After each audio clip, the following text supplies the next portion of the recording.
Hi, everybody, and welcome to our continuing series.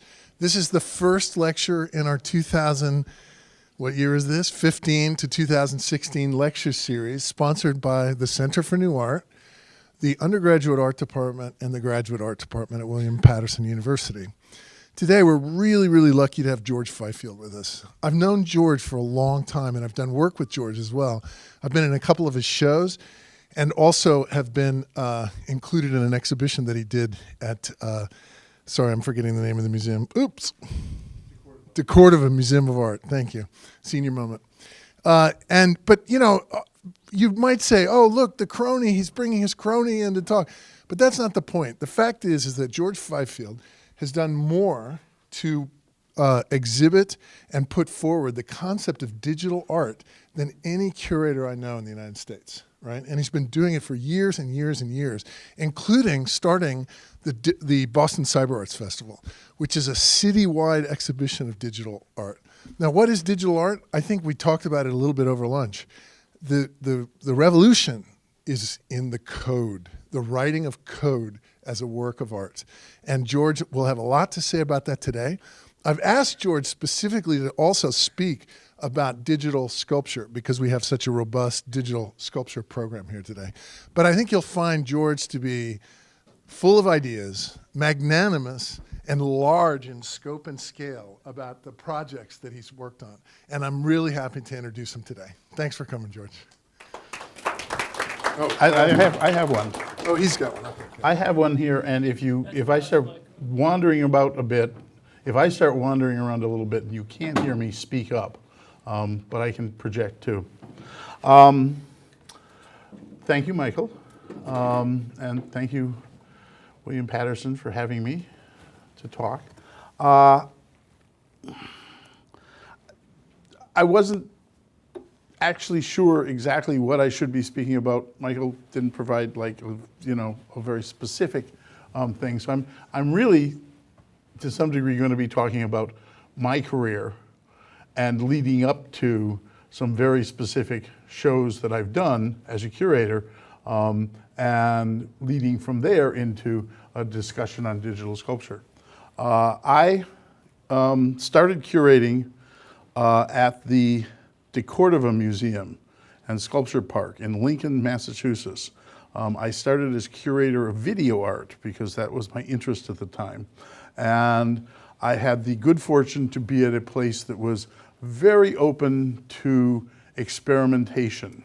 And as I got more and more into curating new media, my title changed. I finally left the DeCordova in 2005 as curator of new media.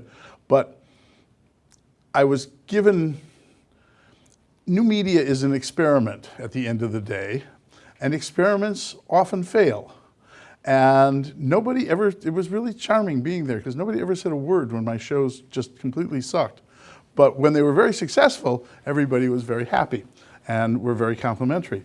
While I was at the DeCordova, I got the opportunity to write a column for Art New England on art and technology.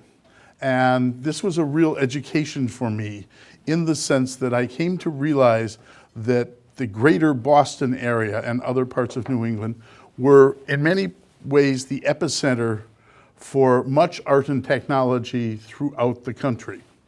And it was partly because of the institution, the schools, which spawned businesses.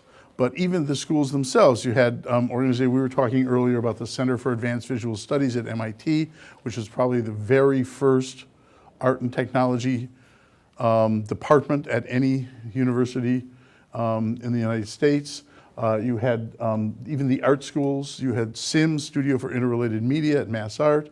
You had other types of institutions like WGBH-TV, the public television station, which among other things put on a television show back in 1969 called The Medium is the Medium, which was the first time in the United States that artists were ever allowed into a broadcast television station. Think about that for a second. Television was invented in the 40s, and it took until 1969 for artists to actually use it as it was meant to be used as a creative medium. And so there were all these things that were going on. But nobody in the area that I knew, in the art world, really knew about it. Back in the 90s, if you asked people what was the seminal thing that Boston had given to the art world, they would have said expressionist painting, which was the type of painting that got bulldozed by abstract expressionism at about the same time. So I thought that maybe we should do something to correct this, and I came up with the Boston Cyberarts Festival. The first festival was in 1999, and I'll come back to some part of that festival later.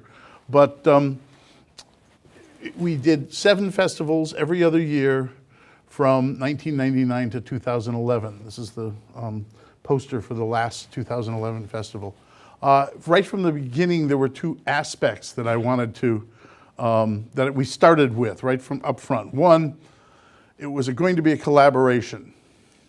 Different arts organizations would all come together and be part of the festival by putting on something within their own mission, within their own time frame, and within their own budget, as long as it was within the 2 weeks of the festival. And the second was it was going to be in all media. I'm a visual arts guy, but you know, we had every major college in the Boston area had a electronic music laboratory run by a world-renowned composer. MIT had 2. And so we wanted to fit all of these things in to be a big open tent. And it was great fun.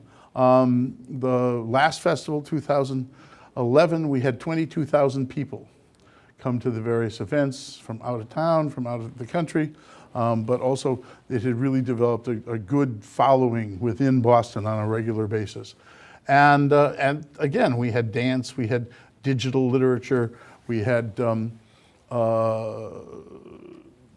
chip tunes, we had demo scene demonstrations. We had a lot of augmented reality that year. So we really did fulfill this desire to show all the different things that digital create, all the different relationships that you creative people can have with digital media.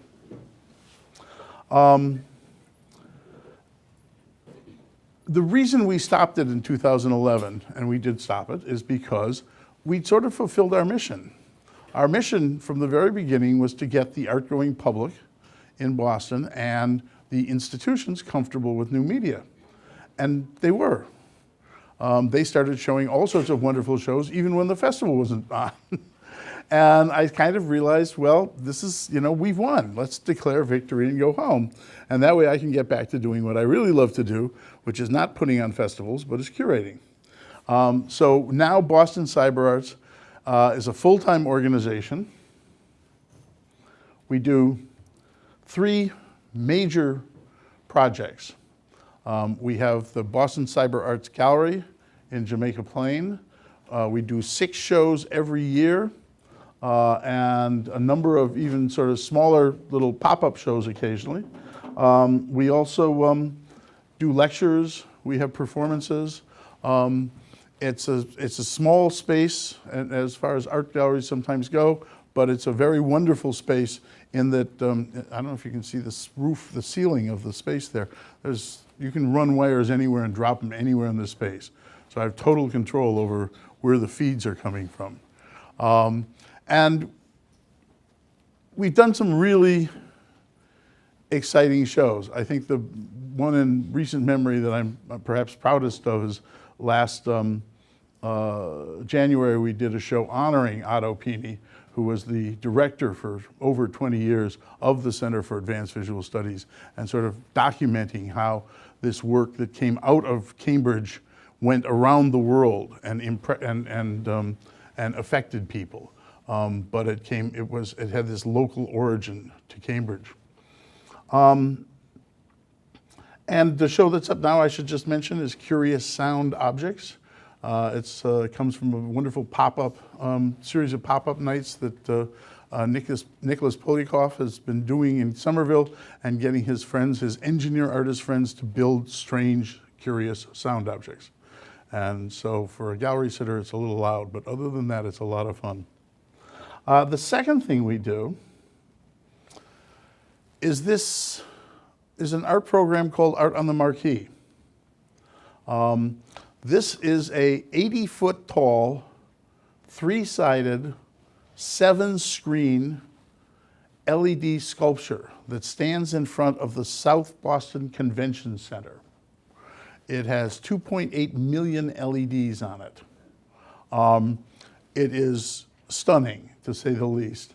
And it was built originally to promote the conventions, and it still does, and to sell advertising, and it does, and even to do PSAs. But from the beginning, the people at the convention center wanted an art program on it. And they came to us, and we've been running an art program now for 4 years. And as of, well, coming up in October 14th, there will then be 120 original works of art by Massachusetts new media artists that play in rotation with the information about the conventions and the ads and everything else. Most of them are about 30 minutes long, and it's just been an incredible project in terms of showing the incredible talent in the state.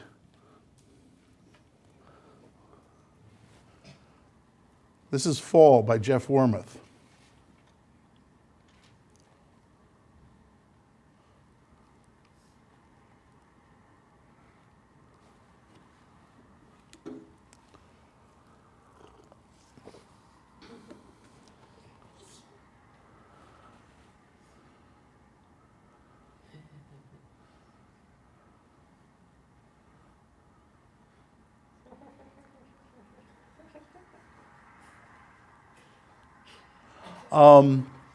The great thing about it is it hasn't just been humorous video. It hasn't been any one subject. It's really been everything across the board. There are abstract animations. There are very cartoon-like animations. There's just beautiful sort of nature shots by some of our more talented nature artists. It really covers everything. And this round, I said October 14th, we're going to have a piece by Aldo Tombolini, who is 85 years old, was one of the founders of Black Gate Theater in New York City with Otto Pini, and then went on to become one of the premier multimedia video artists in the country. At every major early video event in the 60s and 70s, he was there with a piece. And so the fact that he's going to do an original work for us has me quite thrilled. We do another project, the Harbor Island Welcome Center. The Harbor Island Welcome Center, the Harbor Islands, for those of you who don't know in Boston, Boston has a very big harbor. There's scattered with islands in it. They were really sort of falling apart. And a number of years ago, they got named a national park. And the National Park Service is now in charge of them. And this is in downtown Boston on what we call the Greenway, which is a new park that they built. And it's run by the National Park Service, and it's where you go to find out about going out to the Harbor Islands and what to do when you're out there. When it's open, this is what it looks like. There's actually another building to the right there that's critical. But when it's shut at night, it reveals 2 screens, this one and one on the other building. They're both showing the same imagery. And they're interesting. You can tell they're about, 10 feet by 12 feet big. They're also only 48 by 64 pixels, which, if you look on your computer screen, that's about the size of your baby thumbnail. And I won't go into why they did that, but they did, and they tried to show video on it, and they couldn't, because it was just too low res. So I came along and Boston Cyberarts proposed that we would commission algorithmic artists who would write code for the screens. The code would, first of all, never repeat. It wouldn't loop like video does, one of the things I hate about video. And so it would be always different, and it would always be based on some algorithm that they had written. It would be basically abstract in nature, because you only were limited to your resolution. But to make it really reflect the mission of the National Park Service's Harbor Islands, the algorithmic artists would use the code that is streaming off of the Harbor Islands 24/7. And every one of them so far, we've had 6 now, iterations of this lasting for between 6 months and a year. Every one of them have really just jumped on this. There's nothing like algorithmic artists like better than playing with somebody else's code. And the piece I'm going to show you is by Ben Hogue, and it's called Cycles, Tides, and Time. And I'm going to start, before I start to play it, the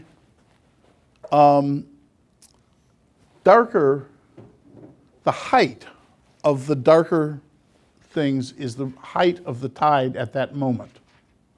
The agitation of that is the wind speed.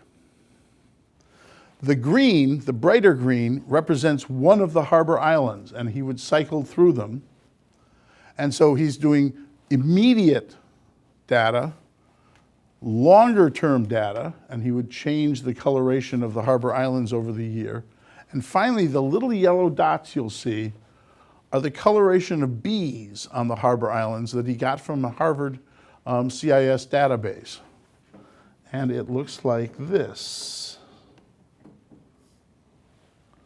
Oh, one more. The opening and closing that you see are the 2 lighthouses on the harbor island. So you're getting immediate of that, the tide, which is slower and diurnal, and the height and the wind speed, and then the bee coloration. So all these different data sets he would use to build this one thing, which played all the time. Whenever the building was closed, which during the winter it's closed 24/7. So those lucky ones who get to be on the winter get to have their work seen by everyone. This is on what's called the Greenway Conservancy. Conservatively, 3.5 million people visit this area every year.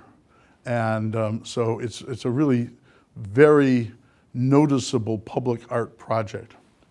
So those are our 2 public art projects. And I want to talk about that just a little bit for a second. Most public artists, and I know quite a few of them, are in the art world some of the hardest working people around. And what I mean by that is to get a piece of permanent public art installed any place takes, from inception to completion, years. It's not like going to your studio and just making something.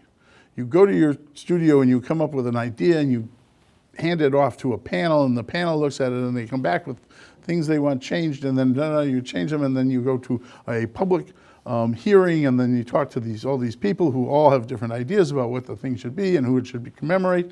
And it just goes on forever.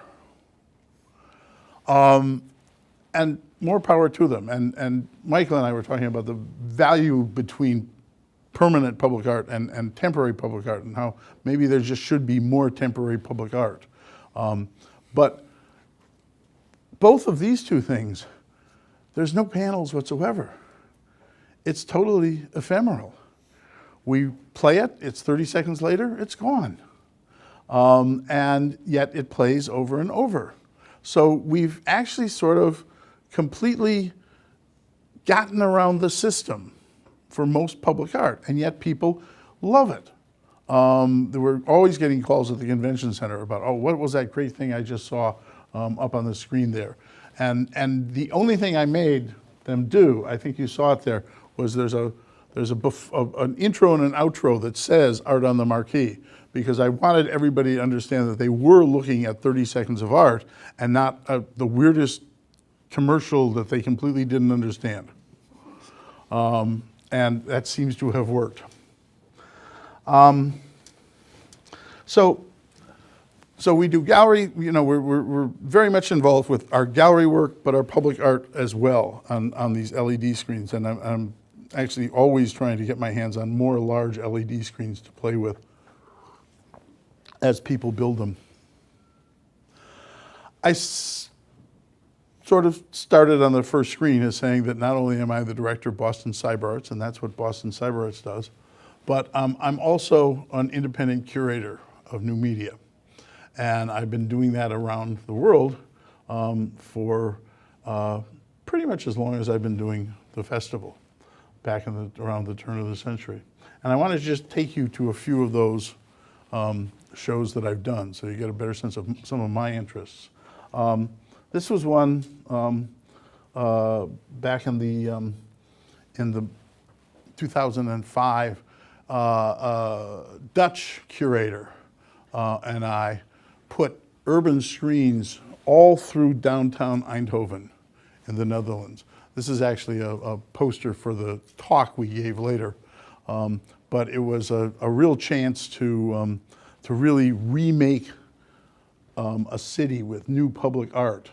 The piece you see to the right there is a piece called Pedestrian, and it's actually a projection on the sidewalk of these little tiny people who are walking around, and as you walk up to it, you sort of realize you're the size of a building to them, and you follow their migratory patterns in the little city that they live in.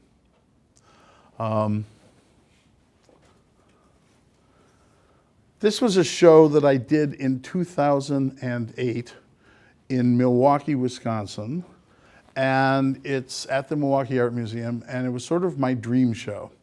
It's called Act React. It was something I'm really interested in, which is interactivity. And this was 10,000 square feet of interactive installation art, including very big pieces that could allow for collaborative interaction by the audience. We had some great artists in it: Janet Cardiff, Danny Rosin, Scott Snibbe, Camille Utterback. We had some beautiful, beautiful pieces in it, and it was a very successful show. 40,000 people came to see it, and it got some really great reviews, partly because, and I think the thing that was most powerful about the show was that there was no sense that this was a show about computer art. You didn't see a computer anywhere. It was a show about magic. You interacted with these things, things happened. Really wonderful things happened. And you can still go to the Milwaukee Art Museum website, and they've got a very nice website about it.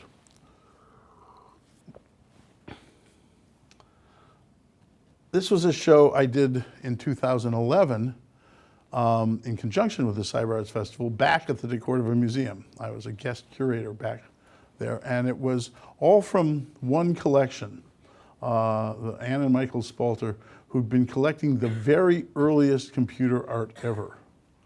So it was work from the 50s, 60s, and 70s. The 50s, literally people doing analog programming to get their art. You can see a beautiful piece here by Jean-Pierre Herbert that looks extremely three-dimensional. It is not. It is a flat print on a flat piece of paper, done with not with a dot matrix or a laser printer, but with the old what do you call those? What? Plotter print.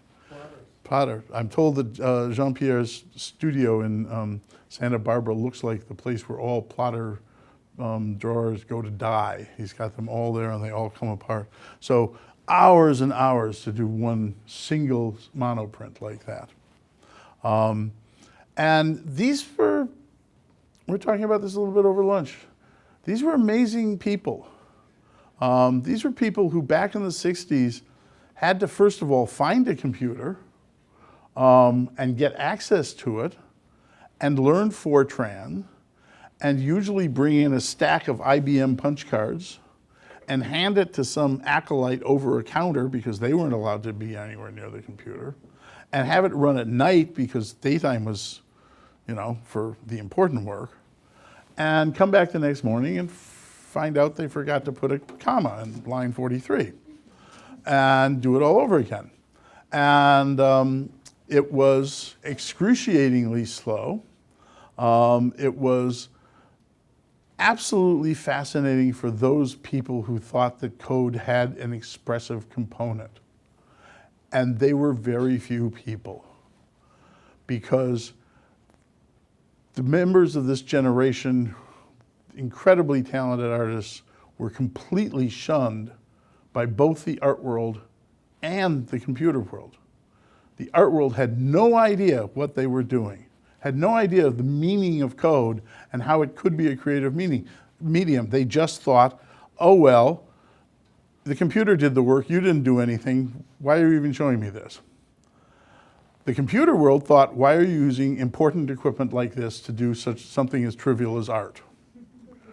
And it got to the point where Manfred Moore, one of the artists, told his friends through a magazine they sent around that he would never again tell anyone in the art world that he used a computer making his art. Again, we were talking at lunch, back in the mid-60s, two technologies hit the art world. One of them was video and one of them was computers. Really both about the same time and both with about the same ability to access them. By the end of the 1970s, every art museum in the country had a video art gallery. And it's hard to even pinpoint when in the 90s people were willing to accept that computer art was a medium and not call it something else. It actually probably took as long for computer art to gain recognition as it took for photography to gain recognition as an important medium. So, Jordan? yeah? From what period, is this collection ongoing? Does it go back to the 50s or? It goes back to the 50s, yeah. The 50s, and is it ongoing? Yes, yeah. There's still, Michael loves to buy old art. And so anyways, I probably learned more doing this show than any other show I ever did. And this leads us up to my most recent show, which is called Plus/Minus. Actually, I didn't come up with a title. Usually I have a lot of input in the title, but this one, they sent me the RFP with the title already in it. They had a very distinctive idea of what they wanted the show to be about, and they thought maybe I was the person who could do it. The plus/minus means additive and subtractive technologies used in sculpture today. And that was a very intriguing idea. And one of the reasons it was an intriguing idea, now I'm going to jump back, is that in 1999, for the very first Cyberarts Festival, a dear friend of mine who passed away just this last year, Francine Coslow Miller, and I co-curated the exhibition Mind into Matter at the Boston Computer Museum. And it was a survey of what was digital sculpture back in '99. So here it was 15 years later, and I sort of get a chance to do it again.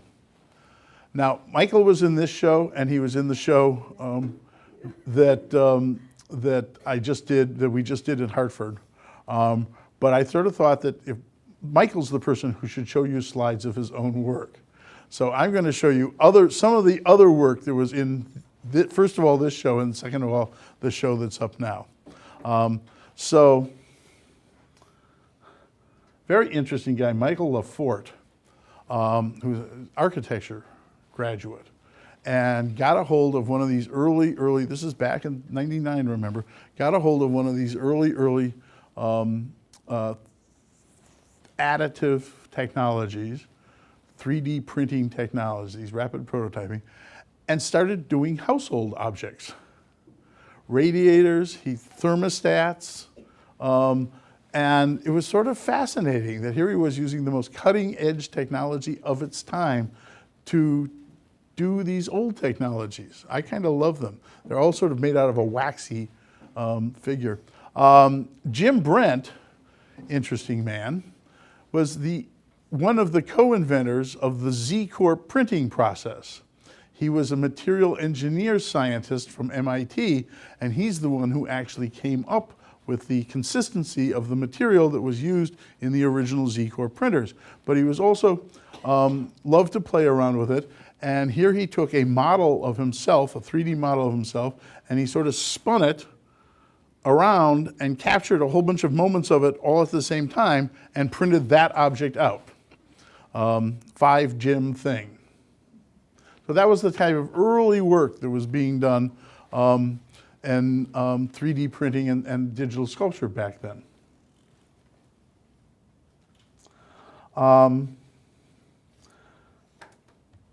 This fall at the Joslip Gallery, we did this show, and we not only included additive and subtractive technologies, but I also I had the idea to include some augmented reality, and we'll talk about why in a little bit. But first of all, you can really, the great thing about digital media is that it can come from any, it's really at the end of the day just zeros and ones. And you can bring those zeros and ones in from any place. And you can output them to almost anything. I remember once I was at a conference and a guy played a musical composition based on the stock price of IBM. You know, it was very uplifting. This is Vela by Katie Davies and Dr. Peter Walters. They're in England. She's an artist. He's a researcher into exactly this kind of thing. And the object you're looking at is the data set from a pulsar, a giant, what's pulsar is sort of like an X black hole that is now emitting something. That's the closest I can, in the constellation Vela, which hence the name. And they took this data set of this sound. Of course, it's not a sound, but it's what we would think of because it's not light either, so. And they gave it a structure by organizing the data in very specific ways. X was one form of the data, Y was another form, Z was another. And they came up with this object. It's about the size of a football, and they printed it out. And it's a beautiful thing. And this was part of their investigation into this idea of, can we manifest the invisible sound as sculpture? In fact, the very first one of these they ever did, and I've actually never seen an image of it, but they did it, they used the sound of the Z-Corp printer that was actually printing itself. So it was sort of totally around in a circle there.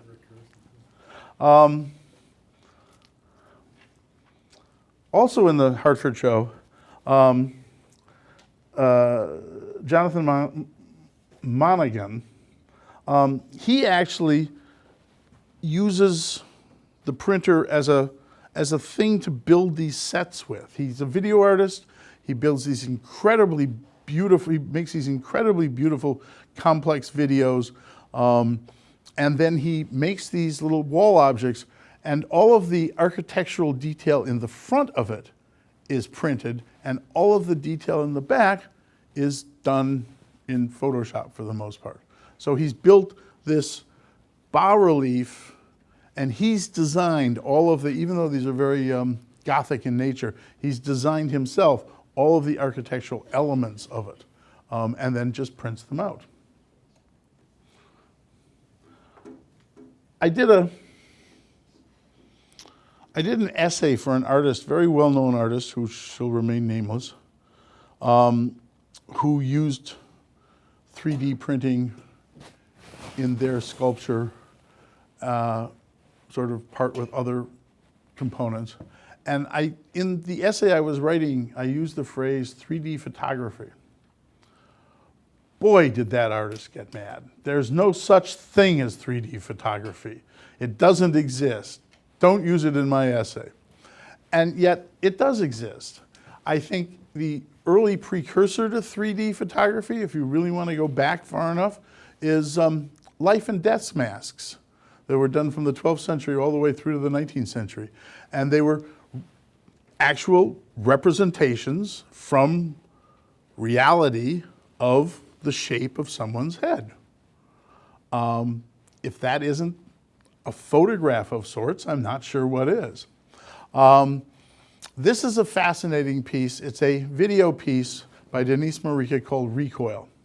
The video is projected into a large bowl.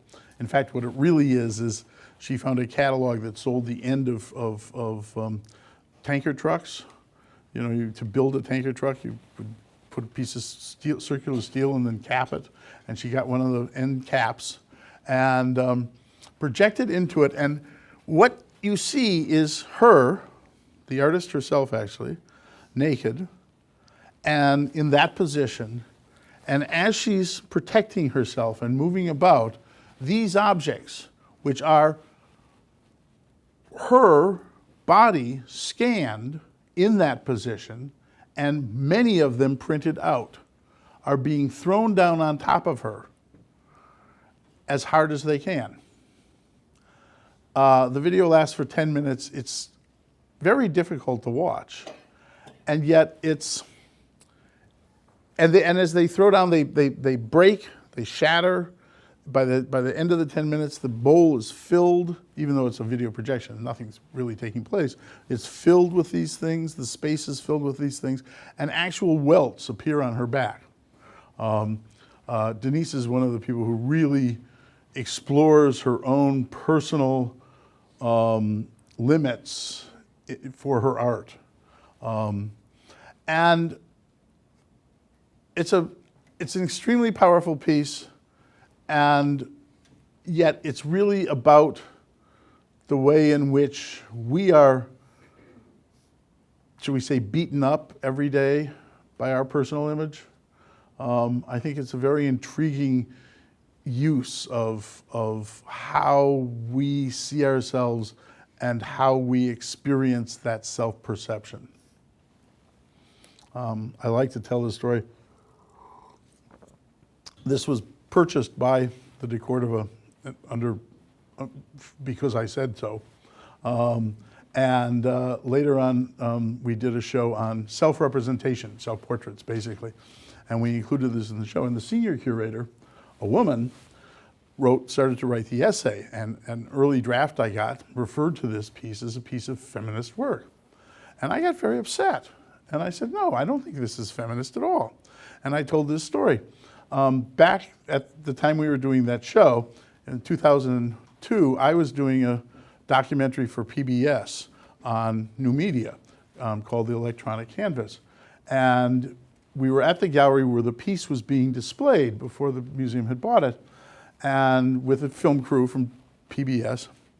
And later on, at a different location, we met up with Denise. And this big, burly WGBH cameraman put his camera down, walked over to Denise and wrapped his arms around her and said, I know just how you feel. And to me, that sort of meant it was not particularly feminist in particular, but that it had universal appeal. Here's another 3D photograph. This is Sophie Kahn, torso of a woman, shards. I'm very impressed by Sophie's work. She uses, I don't know how many of you are familiar with all these technologies, but when you scan a 3D object, you can do it in one of two ways. You can do the whole object if you have a scanner big enough or sophisticated enough, or there are handheld scanners. And they're about the size of a hairdryer And the idea is you scan in strips, and then later software knits the whole thing together into a whole. Sophie doesn't do that second thing. She prints out the individual strips and then puts them together so that what she comes up with is the shape of the human body, but almost made out of human body potsherds. There's this sense that it has been broken and put back together. There's that feeling you get when you look at very, very early hominid bones that they sort of have pieced together, but not really, they're not really whole. And so there's this incredible, when I say age, I don't mean physical age of a human, I mean even older than that, real epic age that she brings to these pieces. Finally, in the photo realm, here's Dan Collins's Twister. This is one of the most iconographic pieces of digital sculpture ever done. The interesting thing about it is that he did it in 1975. He got the file in 1975. He also did it without using any of the twist algorithms folds. He literally got himself on a Lazy Susan. The laser started at the top of his head. Somebody spun him around, and when the laser reached his belt, they stopped him. So that was really taking place. It took him more than 5 years before he could actually find a printer which could print this quality of the scan that he had. And over the years, he's printed in a number of different varieties. This piece, which is almost 7 feet tall, he had constructed from a equally large piece in China, where they cast it and they made a mold of it, and then they poured into that a resin marble dust combination. So it's in fact like a piece of marble, but all done so obviously digitally. In terms of our plus/minus, our subtractive technologies, this is a CNC work by Sophia Brueckner called Windows. There were 5 of these in the show. Sophia was of a generation that grew up with computers. She got her first computer when she was 7. Her parents bought her some old trash 80 or something. And in 1993, she was addicted to a DOS computer game called Lands of Lore, The Throne of Chaos. And it was one of those adventure games that all takes place in a castle, and you go and you try and find different things, and you've all played them, I hope.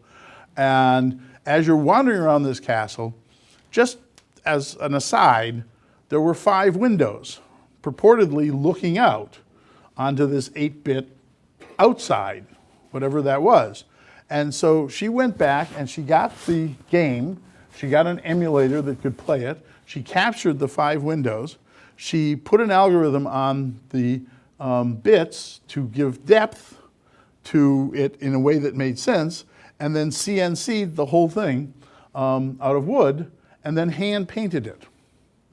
So there's so much love of computers, love of hand, all these things going on in these, and they're just beautiful little objects. This is Mike Mittelmann's hands.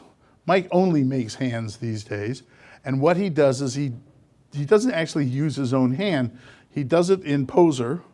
He designs a hand in Poser, and then he puts it through certain algorithms which he uses to laser cut out of layers of acrylic, clear acrylic.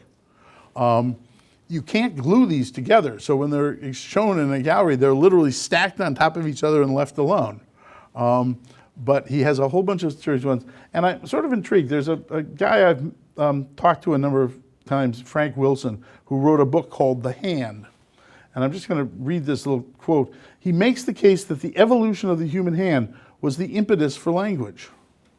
which derived from gesture, and hence the impetus also for our increased brain size. He says, Wilson says, the more one looks, the more it appears that the revolutionary hand-brain marriage qualifies as one of the defining and qualifying themes of human paleoanthropology, of developmental and cognitive psychology, and of behavioral neuroscience.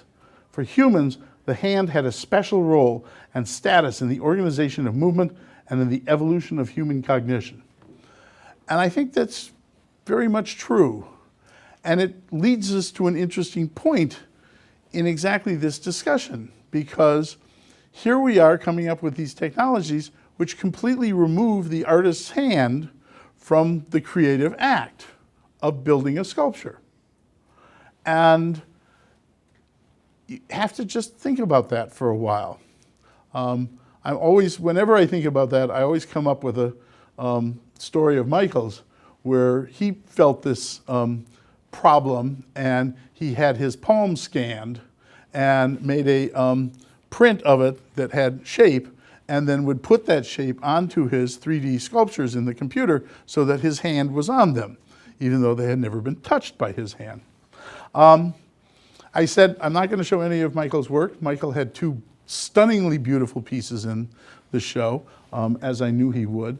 But I was extremely surprised and really pleased that he had added to the sculptural element of it. And interestingly, one of them was additive and the other was subtractive. One of them was CNC'd from Carrara marble, and the other was a print from a bizarre, hacked machine. But included in this, he included augmented reality pieces. So there were a couple symbols, and when you looked at them with the proper program Junio from your iPhone, you saw something that wasn't there. And we're having this conversation after I'd already decided to include augmented reality, because I think of augmented reality as the sculpture which is both additive and subtractive at the same time.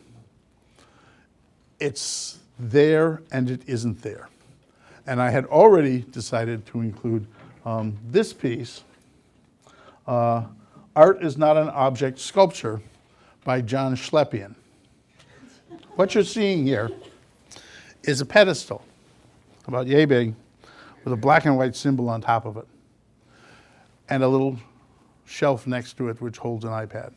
When you pick the iPad up and look at the symbol, you see a sculpture about 2 feet tall, about a foot wide and a foot deep, sitting on top of the pedestal. As you walk around it, you see it from all angles. You see it from the rear, you see it from the sides. And what the sculpture is, as you can tell, is a series of words in the Robert Indiana famous love sculpture, love poster form that says, art is not an object. What John says about that phrase is that it's a phrase usually followed by a comma and followed by a clause in which the writer is telling you what art really is. Art is an emotion, art is a, whatever. And people used it a lot, and they all used different commas. And he just wanted to point out that in his case, it wasn't an object. It's a little cheeky, but I thought it sort of made the point very well. Thank you. Are there any questions?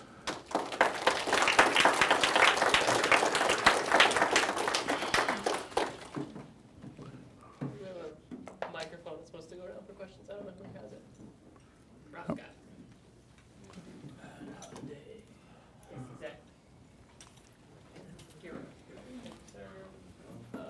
We talk about the human element in the work. You brought up just anecdotally Mike putting the hand on his thing, and most of the pieces you showed had varying levels of human involvement. I think capped really where you started with the Harbor Islands pixelated piece in terms of minimal human element. They just came up with an algorithmic code then it's out on that screen. Is just, in your opinion, because you valued the human element, you appreciated Mike putting the hand on the thing. The piece you talked about a lot was Denise's, which literally getting beaten physically. So is there like for you and someone working in new media, is there a ability to quantify the human element or a diminishing return on how far you can go? Is there a point you're going to get to where you've gone so digital and so new media there's like not even really a human involved at all? And is that still valuable? Like we talked at lunch about robots making art, right? Yeah, that's interesting. There actually is I defined it in an article I once wrote, a number of people you can sort of group together under the rubric artificial creativity. And one of the most interesting, I think, is Harold Cohen. Anyone know who Harold Cohen is? Maybe I should pull something up here. Aaron.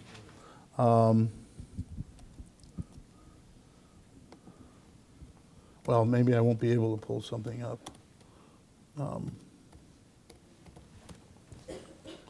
Oh, that worked. Images. Harold Cohen started in the Oh, I think we've seen these. late 60s. Again, one of these guys, he's at a university in California, and he tries to get time on the mainframe computer, and he learns Fortran and stuff. And he starts teaching his computer, this program, everything he knows about drawing. These are very recent drawings, and he calls the computer Aaron. But here are some very early ones, and you can see that it's like children's scribbles. He's literally teaching it very elementary aspects to the act of drawing. Here's a more mid one. They kind of almost look like Alex Katz's.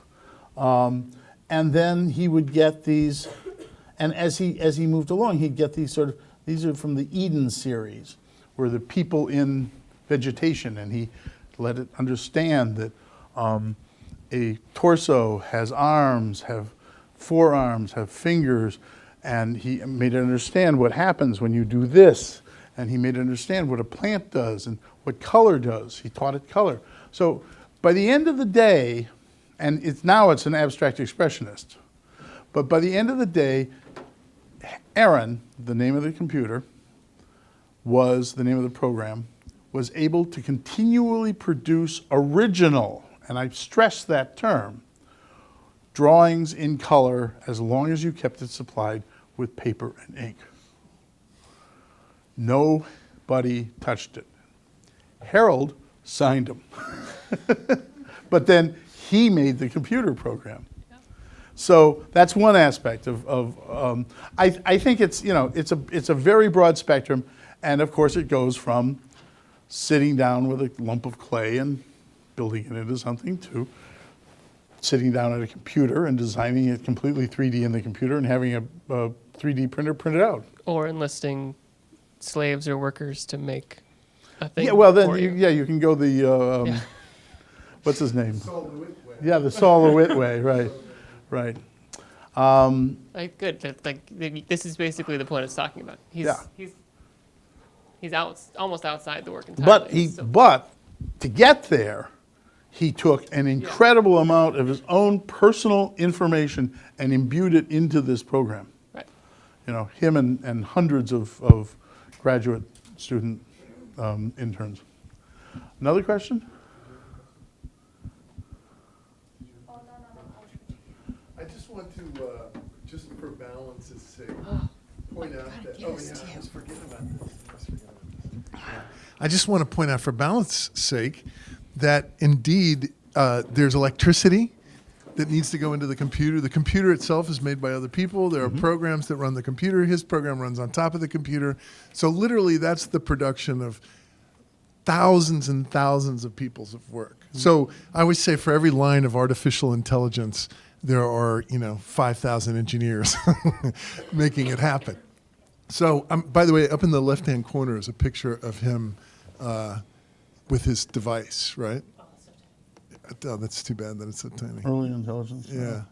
So, I think that artificial intelligence is a real challenge. Say, for example, Elon Musk, who's designing those cars, those, Tesla and all that sort of stuff, is so concerned about it that he's funding research to make sure that it doesn't get out of the box unnecessarily. Or, I mean, he's paranoid about it. I suppose this is the example, but there's an argument on both sides, whether it really is actually agency of the machine or whether the agency is, an independent self-agency of machine, whether that is actually happening in this environment. Or really it's just an extension And again, of a tool. I would refer to this not as artificial intelligence, but as artificial creativity, which is backing a little away from the precipice. Right. Because artificial intelligence has got a lot to prove before you can call it intelligence, Alan Turing notwithstanding. But artificial creativity, I mean, if something's producing something that didn't exist before and it's of a certain aesthetic nature, how can it not be creative? But if you ask Harold Cohen, he wouldn't call Aaron creative. He would call himself creative for having written the program. So this is, we're in very murky waters sometimes. Yes.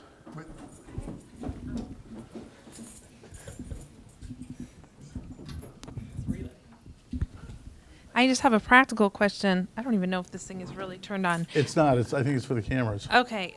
How do you solicit artists to engage in these projects, the LED projects? Do you do like call for entries? And because you were talking about public art and how to sidestep that whole process, which is so prone to bureaucracy. Yeah, So- good question. Actually, both our projects are completely different. The Art on the Marquee is an open call. It is limited to Massachusetts artists, sorry people, but the Convention Center is a Massachusetts state agency and doesn't want to be seen giving money to non-Massachusetts residents. And we've done that from the beginning. And then this spring, we tried something that really worked. We curated one show, never done that before. And what we did was we got 5 new media artists, all but one of which had already had work on the marquee, and we paired them with 5 traditional artists. So we had a fiber artist, we had a illustrator, a traditional wet photographer, and we put them all together and said collaborate and come up with 5 brand new pieces. And that was very successful, and we'll do that again. But mostly it's this open call and this juried process. The Harbor Island Welcome Center, totally different because it's just easier for me. I know all the algorithmic artists. You know, it's easier for me to just go, you want to do this? And know that I'll get something of, top quality work. And so we've just been doing it that way. And of course, we pay all of these people, just so you just throw that out there. I always think that's very important. Yeah. And we do juried calls at the gallery, but most of the shows we curate. So, another question? Oh. Excuse me. I had a question about the fact that he is having the computer do all of his work for him. In the argument that he doesn't do it himself, I would say it's the same way like a regular artist uses a brush or a pencil. Technically, unless you're taking your finger and finger painting, isn't the brush doing all of the work? It's like he's having his printer do all of the work for him. Except that in the process of we're back to Aaron here now, right? Yeah, yes. In the process of Aaron drawing and adding color to a scene, there are certain decision points that Harold is not involved with. Does the arm go this way? Does it go this way? How many trees? How many?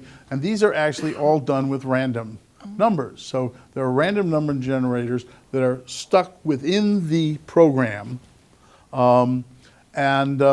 which have an effect on the final drawing that he doesn't get to make the decision on.